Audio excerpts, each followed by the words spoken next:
Bonjour, bonjour, bienvenue sur le plateau de Batijournal TV. Bienvenue pour cette émission, cette nouvelle émission questions-réponses. Et cet après-midi, nous allons nous intéresser à la robotisation du secteur du bâtiment. On va voir de quoi il s'agit avec mes deux invités. À côté de moi, monsieur Patrick Richard, bonjour. Bonjour. Vous êtes directeur technique à l'OPP-BTP. Oui. Et vous vous intéressez donc à ces questions, OPP-BTP. Alors, l'OPP-BTP, c'est le préventeur du BTP. Nous avons comme mission de contribuer à l'amélioration des conditions de travail et à la prévention des accidents du travail et des maladies professionnelles. Pour cela, nous développons 4 activités. L'information, nous partageons cette belle activité. La formation, qui est absolument indispensable en matière de prévention. Le conseil aux entreprises, aux organisations syndicales et au pouvoir public. Et enfin, l'ingénierie technique, les études. Et c'est dans ce cadre-là que nous étudions actuellement les robots du BTP. Alors, à côté de vous, monsieur Benoît Furet, bonjour. Bonjour. Vous êtes chercheur et vous avez fondé une société qui s'appelle Batiprime 3D, c'est ça? Tout à fait, oui. Donc, je suis enseignant-chercheur, professeur à l'Université de Nantes, spécialiste de la robotique et des procédés. Et donc, on a développé un process d'impression 3D de maison. Nous avons réalisé en 2018 la première maison certifiée au monde imprimée 3D, qui est utilisée depuis 1 an et demi maintenant. Et donc, on a créé une start-up pour développer cette techno-là. Voilà, et depuis, vous travaillez sur d'autres systèmes de robotisation. On va commencer par vous, monsieur. J'aimerais que vous nous disiez, robotisation du secteur du bâtiment, ça veut dire quoi? Alors, d'abord, on le constate aujourd'hui dans les allées de ce salon, le BTP est en train de franchir le Rubicon de l'innovation. Alors, ce sont les robots, mais c'est bien d'autres choses qui contribuent à ce qu'on appelle la construction 4.0. Il y a une analogie avec l'évolution industrielle où, grâce au numérique et à un certain nombre de ces développements, l'idée, c'est de pouvoir offrir aux clients du BTP des ouvrages qui sont à la fois personnalisés et qui offrent de nouvelles possibilités, c'est-à-dire, par exemple, des services associés aux bâtiments, aux routes, aux équipements de BTP. Voilà, ça c'est le contexte. C'est le contexte. Ça correspond d'ailleurs à 2 chances. Une première chance, c'est le renouvellement des générations dans notre secteur et aussi le potentiel formidable du numérique. Mais ça correspond aussi à plusieurs nécessités. Une nécessité de gain de productivité. Il faut que les entreprises du BTP soient plus compétitives.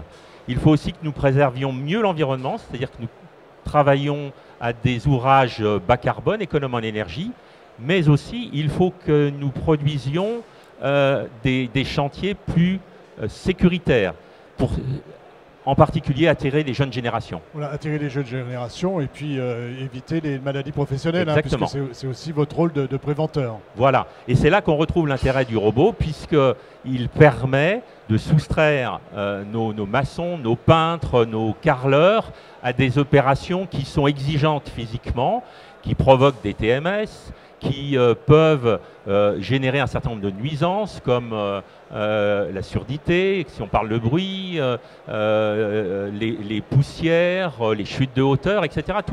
Tous les risques que nous connaissons depuis la nuit des temps. Et effectivement, la promesse santé-sécurité des robots est très forte. C'est très forte. Sur le contexte, est-ce que vous voulez ajouter quelque chose? Non, moi, je suis entièrement d'accord. Effectivement, dans le contexte du bâtiment, nous, on l'a vécu avec cette première maison réalisée à Nantes, où on a eu la visite d'énormément de jeunes en formation dans des centres de formation professionnelle du monde du bâtiment, dans des BTS, des lycées environnants de Nantes. Ils sont tous venus voir ce qui se passait, comment pouvoir imprimer une maison avec un robot. Parce qu'effectivement, on l'a vu aussi dans les autres industries, on parle de la geekisation des métiers. C'est-à-dire que les jeunes aujourd'hui, ils ont tous ça dans leur poche. Et ça, c'est un magnifique outil de travail. Et donc le numérique, on les met, vous voyez, ma tablette ou autre, on peut récupérer, prendre la donnée et travailler avec. Et ils sont très doués pour le faire avec ça. Voilà, donc déjà, ça accompagne le changement de génération dont vous parliez tout à l'heure. Tout à fait. Et ça, c'est ce que vous avez pu constater. Oui. On va évacuer ou pas évacuer cette question d'ailleurs, mais la robotisation du secteur, ça fait peur. On va perdre des emplois, on va me prendre mon métier, ma compétence.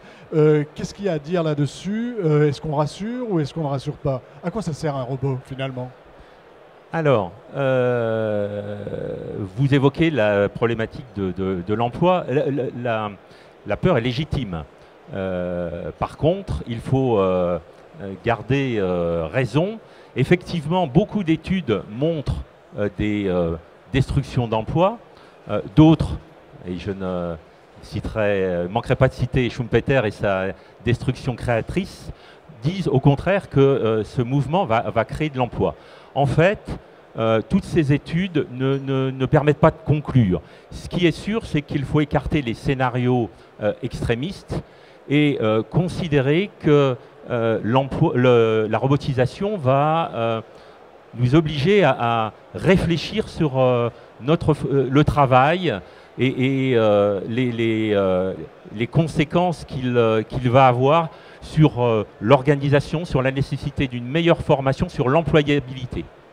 Ça s'accompagne de la formation. Alors moi je suis entièrement d'accord avec ce qui vient d'être dit. Je pense qu'il ne faut pas se dire un robot égale un chômeur. Ça c'est une aberration. Mais ce qu'il faut bien imaginer et bien comprendre, c'est que cette robotisation, elle existe depuis la nuit des temps, même avant que les robots existent. Parce que depuis que l'homme est homme, il a toujours cherché à mécaniser son travail, à simplifier son travail. Il s'est aidé avec les énergies de la nature, avec les animaux. Et petit à petit, eh bien, plutôt qu'être avec une bêche dans les mains, il a mis une charrue derrière un des chevaux. Et après, on est passé avec la machinerie à vapeur. C'est pour ça qu'on a des chevaux vapeur, parce que c'est des machines qui remplaçaient le travail d'un cheval. Et donc, petit à petit, on a avancé dans ce sens-là. Et il n'y a aucun secteur d'activité où on n'a pas cherché à mécaniser ou à avoir des outils, des instruments de travail. Mais le monde du bâtiment l'a déjà fait. Pour soulever des pierres, moi je suis bien placé pour le savoir, je viens de Nantes, pas très loin de Nantes, et je l'ai rencontré, c'est Marcel Brault qui a créé Manitou, qui fait des engins de levage. On les retrouve maintenant, les manuscopiques sur tous les chantiers. Mais essayez d'imaginer quand on n'avait pas ni de grue, ni d'engins de levage. Donc cette mécanisation, eh bien, c'est le prolongement de la mécanisation, la robotisation. Mais bien sûr, tout à fait. Un robot, c'est juste une machinerie dans laquelle on vient piloter une certaine trajectoire, enfin quelque chose. Mais ça existe déjà. Hein. Il n'y a aucun domaine où on ne le fait pas. On ne le fait pas. Mais on l'a fait un peu moins peut-être dans le secteur du bâtiment. Alors, effectivement, le secteur du bâtiment a une trajectoire différente de celle de l'industrie. Mais nous rejoignons, comme je l'ai dit tout à l'heure, sur les mêmes préoccupations. Et nous avons maintenant des technologies qui nous permettent de répondre à l'enjeu d'amélioration des conditions de travail. Et notre réponse dans le BTP, elle est très adaptée à travers la notion de cobo, c'est-à-dire de coopération entre la machine et l'homme. Donc on ne parle pas de robot, mais de robotique. C'est un mot que j'ai appris tout à l'heure en préparant avec vous. Donc c'est la cobotique. C'est la cobotique, la robotique collaborative. Pour faire simple, l'homme apporte son savoir-faire et sa capacité de décision, et la machine, elle, sa force, son endurance, sa précision. Et ça, c'est absolument adapté au BTP. Alors, vous nous avez apporté quelques exemples de cobo. Oui, j'ai quelques images. Alors, effectivement, il y a différentes notions, comme ça vient d'être rappelé.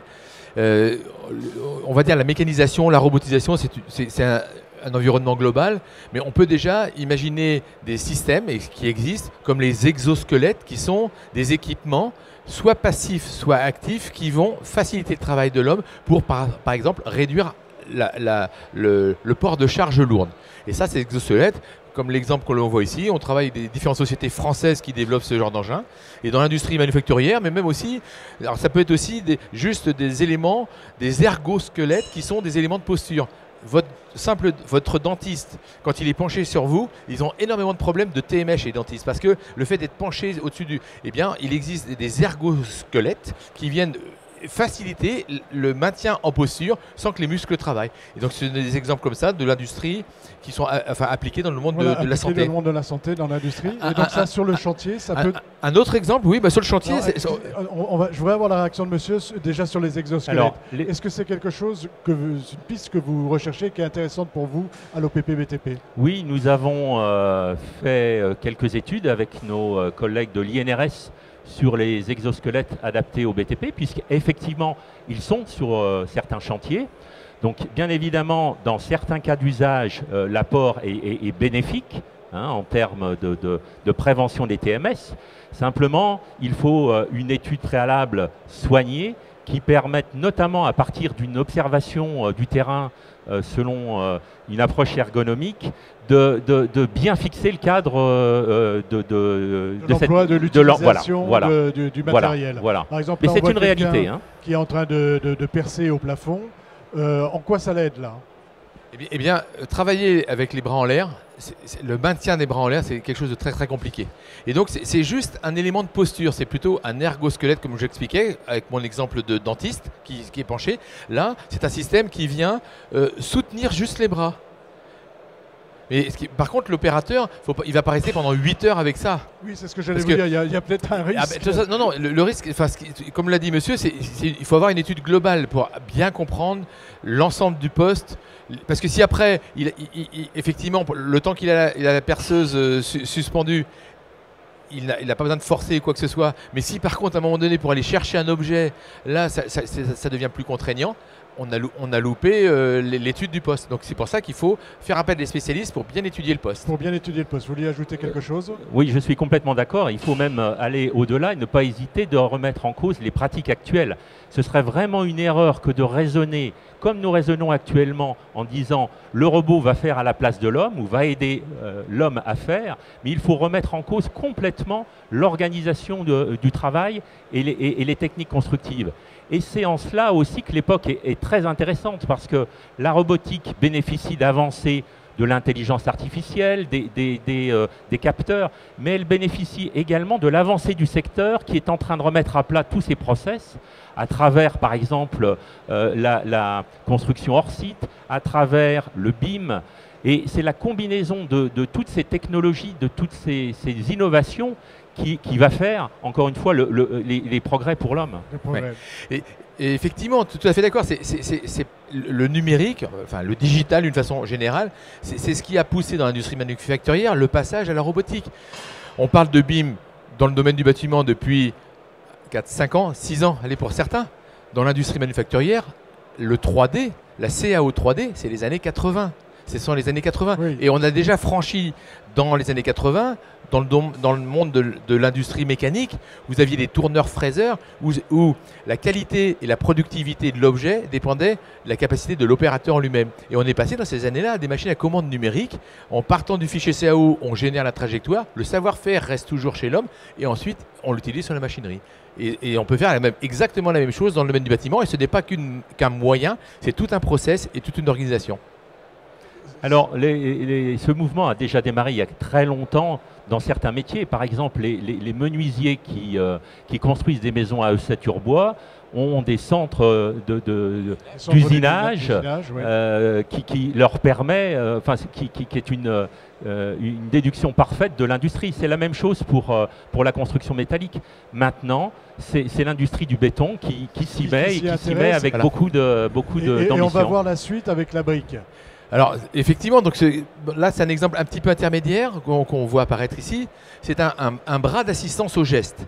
Et en particulier, c'est un développement que nous menons là, on vient aider à la pose des briques. Mais le savoir-faire reste toujours chez l'opérateur. Ce qu'on cherche, c'est uniquement faire en sorte que, on l'a appelé, c'est un bras zéro gravité. C'est comme s'il était sur la Lune à poser des briques. La brique, elle ne pèse plus rien. Par contre, la génération de trajectoire, donc on part avec la palette de briques posée au milieu, le bras est posé en plein centre de la pièce, le système vient attraper la brique et c'est l'opérateur qui déplace la brique et qui met le mortier ou la colle qu'il veut mettre et c'est lui qui va assurer le positionnement. Qui va poser la brique avec le bras. Et il l'amène jusqu'au bras, mais la position réelle, il n'y a pas de trajectoire, c'est lui qui va faire la trajectoire. Il va poser sa brique, ensuite il va la chercher. Et l'avantage c'est que, pourquoi on fait des briques de 20 kg? Parce que c'est les hommes qui les portent. Si on faisait des briques de 40 ou 50 kg, on pourrait peut-être aller plus vite pour les poser. Et on rejoint exactement ce qui a été dit. Il faut revoir le process dans sa globalité. Alors, il existe aussi des robots qui se substituent complètement à l'homme. On peut trouver des drones maintenant qui évitent aux hommes d'escalader des piles de pont ou des façades, puisque ce sont des engins dont les plans de vol sont programmés pour inspecter des joints de façade, pour détecter des fuites thermiques et bientôt pour repeindre ou nettoyer ces façades. Voilà, et on a aussi quelque chose, enfin l'amiante, le désamiantage, les opérations de désamiantage ont beaucoup contribué, on va dire, à faire évoluer les robots dans le secteur. Oui, tout ce qui est ambiance difficile, effectivement. Donc là, nous sommes partis de l'expérience de la démolition qui date d'une trentaine d'années avec ces engins téléopérés qui permettaient de soustraire à la poussière, au choc, à l'effondrement des opérateurs. Là, l'enjeu, c'est d'éviter l'exposition des hommes, c'est que les hommes ne rentrent pas dans les sas au contact de l'amiante. Voilà. Donc, ces machines commencent à être sur le chantier à titre expérimental. Troisième expérience une troisième expérience, mais c'est pour le ponçage, et ça rejoint un petit peu le désamiantage aussi, parce que ce sont des opérations qui sont par moments aussi complexes, et on peut se dire que le ponçage, c'est facile. Et pour moi, qui robotise depuis de nombreuses années, le ponçage, c'est extrêmement compliqué. Parce que le ponçage, c'est hyper sensoriel. Je m'explique, vous avez déjà tous poncé quelque chose à la maison, où, fonction de ce que vous voyez sur la surface, vous allez appuyer plus ou moins fort, repasser une fois, deux fois, trois fois, parce que vous avez énormément de capteurs. Si je prends juste un robot c'est idiot. Excusez-moi l'expression, mais il ne sait rien faire. Et si on ne lui donne pas des capteurs du sens humain, eh bien, il n'est pas capable de prendre de décision en plus, parce que c'est l'intelligence artificielle qui lui permet de prendre la décision. Donc, faire du ponçage, c'est compliqué. Donc là, ce sont des outils, c'est exactement un Kobo. C'est un outil où le savoir-faire de ponçage, il est chez l'opérateur.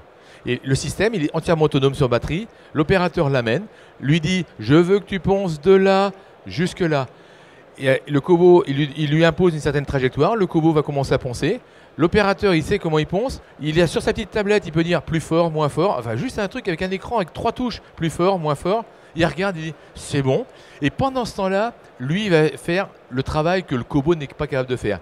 Les Kobos sont là pour réduire la pénibilité au travail, pour prendre les tâches faciles et garder les tâches nobles avec le savoir-faire chez l'opérateur. Sur cet aspect donc. Alors, je voudrais rebondir sur un mot qui a été prononcé, l'intelligence artificielle, qui fait également peur aux opérateurs et à bon nombre. Il faut rester aussi là très humble. Il n'existe pas d'intelligence actuellement qui puisse se substituer à celle de l'homme. Les algorithmes sont extrêmement forts puisqu'ils permettent de traiter un grand nombre de données très vite.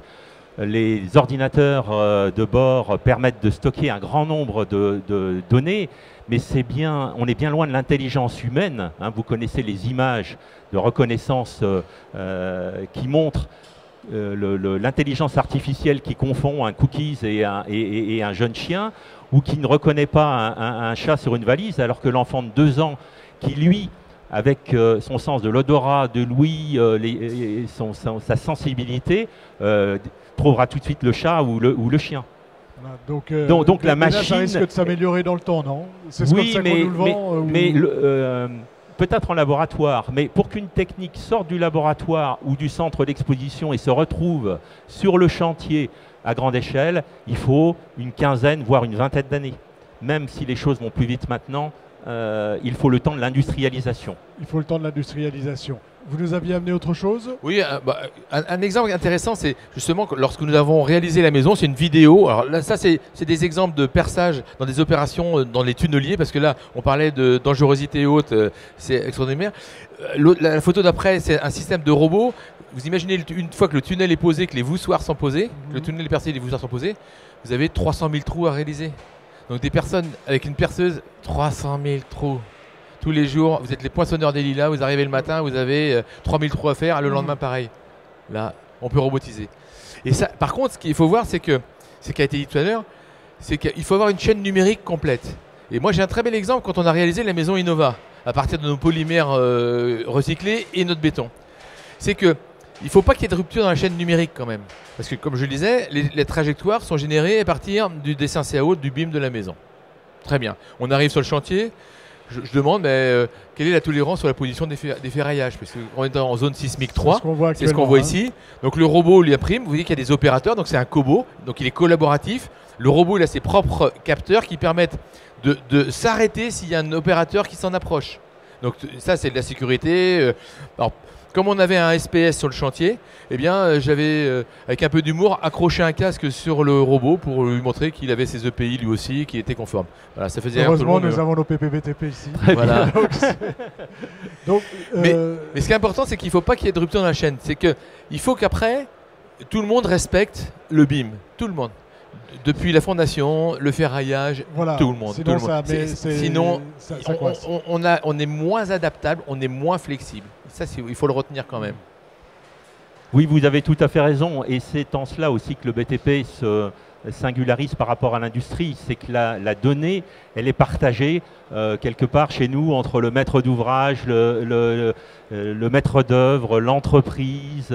Et donc, il faudra aussi, parallèlement à ces innovations technologiques et organisationnelles dont nous avons parlé, réfléchir à une vraie politique de la donnée qui permette ces innovations. Mais entièrement d'accord, mais enfin, dans l'industrie manufacturière. Ce sera quasi le mot de la fin. Mais dans l'industrie manufacturière, c'est exactement la même chose. Moi, je viens de Saint-Nazaire. À Saint-Nazaire, c'est le seul chantier naval en France qui fabrique des paquebots. Et les plus grands du monde. Et donc, j'ai vu depuis tout petit fabriquer des paquebots. Mais un paquebot, ils appellent ça un bâtiment de surface. Entre la feuille blanche et le bateau qui part à l'eau, on va loger 6500 personnes dans ce bâtiment de surface. Il est autonome énergétiquement. Il recycle ses effluents. Il se déplace. Il flotte. Ils sont partis d'une feuille blanche et ils gèrent du numérique. Et il y a à peu près 2000 entreprises différentes qui travaillent sur le même chantier. Et là, le numérique, voilà, tout est prévu et on trouve la préfabrication, la fabrication sur site, hors site. On trouve tous les cas du bâtiment. On trouve tous les cas du bâtiment. Et donc, je pense que le bâtiment, il va aller beaucoup plus vite que l'industrie manufacturière a pu le faire. Et ça, on peut en être convaincu. Alors, si je voulais conclure, j'évoque... C'est ce que je vais vous demander. Si vous permettez, juste avant de conclure, parce qu'il y a eu une petite évolution, je crois, par rapport au projet que vous avez fait sur le polymère, c'est ça? Oui, tout à fait, oui. Donc la première réalisation, donc on part... Et je reviendrai après, mais c'est intéressant de voir comment aussi les choses peuvent évoluer. Alors, donc nous, l'évolution qu'il y a eu sur la réalisation de maisons par impression 3D, donc ce qu'il faut bien retenir, c'est l'impression 3D, donc la robotisation, l'automatisation et le numérique, c'est que on va faciliter la customisation. Et effectivement, le bâtiment, c'est pas de la grande série, on fabrique à façon, en fonction des projets et autres. Et ça, pour ça, nous avons développé donc un outil qui permet de co-concevoir sa maison en 3D pour que le robot puisse ensuite la réaliser. Et de l'autre côté, on a travaillé aussi sur les matériaux. On travaille sur des matériaux polymères et béton bas carbone à partir de plastique recyclé pour avoir des caractéristiques. Le matériau qu'on a vu en place tout à l'heure, c'est un plastique recyclé. À partir de bouteilles plastiques. À partir de bouteilles plastiques. On a, en fait, c'est un système de coffrage perdu que vous faites automatiquement et ensuite un béton au milieu. Et c'est le robot qui fait le polymère qui fait tout. Et pour faire les murs, il nous a fallu 54 heures. Et c'est là qu'on s'est rendu compte qu'une fois qu'on avait travaillé sur 54 heures pour faire la maison de 95 mètres carrés, le robot, il repart. Alors qu'il pourrait faire plein d'autres choses. Et donc on travaille avec d'autres partenaires aussi pour faire des enduits intérieurs, des enduits extérieurs, aider à la pose de la charpente, aider à la couverture, aider à la pose des menuiseries. Et je pense que c'est des outils d'aide. Donc pour moi, il n'y aura aucune limite. Il n'y a aucune limite. Voilà. Mais vous êtes inconvaincu depuis longtemps apparemment. Une conclusion, s'il vous plaît. Alors, sur ce qu'on n'a pas dit peut-être. Notre ambition à l'OPP-BTP, c'est de faire en sorte que l'homme augmenté soit l'homme préservé. On est en ce moment dans l'homme augmenté. Les exosquelettes augmentent sa capacité physique. La réalité virtuelle augmente sa capacité sensorielle. L'intelligence artificielle augmente sa capacité cognitive. Il faut que ces progrès soient au service de l'homme. Et donc, c'est aussi le challenge du BTP. C'est le challenge et c'est l'intérêt. Donc on aurait pu en parler encore des heures apparemment. Bien sûr, super. Merci d'être venu sur le plateau de Bâti-Journal TV pour nous parler donc de la robotisation et de l'industrialisation qui va avec, du secteur de la construction. Une émission comme toutes celles que nous tournons, que nous réalisons ici, à retrouver sur notre site Bâti-Journal TV et pour celle-ci sur le site de notre partenaire Construction 21. Merci à vous. Merci.